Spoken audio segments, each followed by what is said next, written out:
Sesame Street scrambling to do damage control today after Elmo's ex got hacked this weekend. The account of America's favorite furry red monster shocking its 500,000+ followers with a string of posts, not only making anti-Semitic and racist comments, but also a derogatory reference to President Trump in connection to the Jeffrey Epstein investigation, according to the Associated Press. NBC News did not independently review the posts before they were deleted.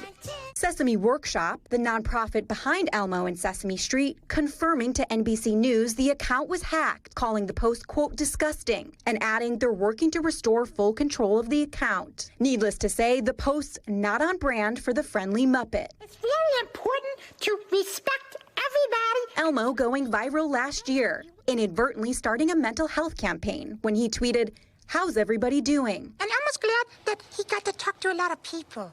Now, after the hack, Senator Mike Lee posting "I'm forever scarred" by Elmo. Words I never expected to utter. Democrat Representative Jared Moskowitz trying to turn attention to a different controversy facing public broadcaster, posting, "See what happens when you defund PBS?" The Senate is expected to vote this week on whether to take back $1.1 billion from the Corporation for Public Broadcasting, which funds both NPR and PBS. Trump demanding Republicans defund the Corporation for Public Broadcasting or risk losing his endorsement. The executive order pushing for the cuts said NPR and PBS provide biased and partisan news coverage. The heads of those organizations pushing back with NPR's chief executive, also emphasizing that people relying on independent local stations, especially in rural regions, will feel the impact immediately. Good afternoon. Senate Minority Leader Schumer threatening a shutdown if Republicans, quote, cave to the president's demands.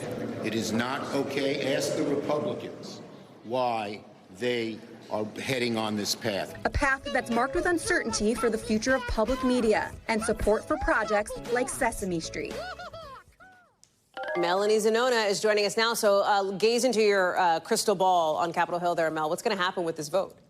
Well, Trump is really putting pressure on Congress to get this bill to his desk, even threatening political retribution for those who stand in his way. So we could start to see the first votes in this process kick off as soon as tomorrow, potentially Wednesday, still TBD. But there are still Republicans who have serious issues with these spending cuts. You have some Republicans, like Susan Collins, for example. She has issues with the cuts to foreign aid and critical anti-HIV AIDS programs like PEPFAR.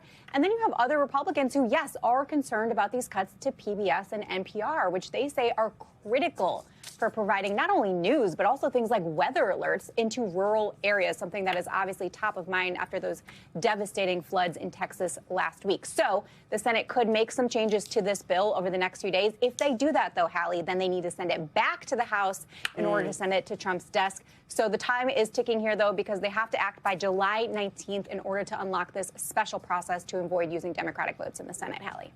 We thank you for watching, and remember, stay updated on breaking news and top stories on the NBC News app or watch live on our YouTube channel.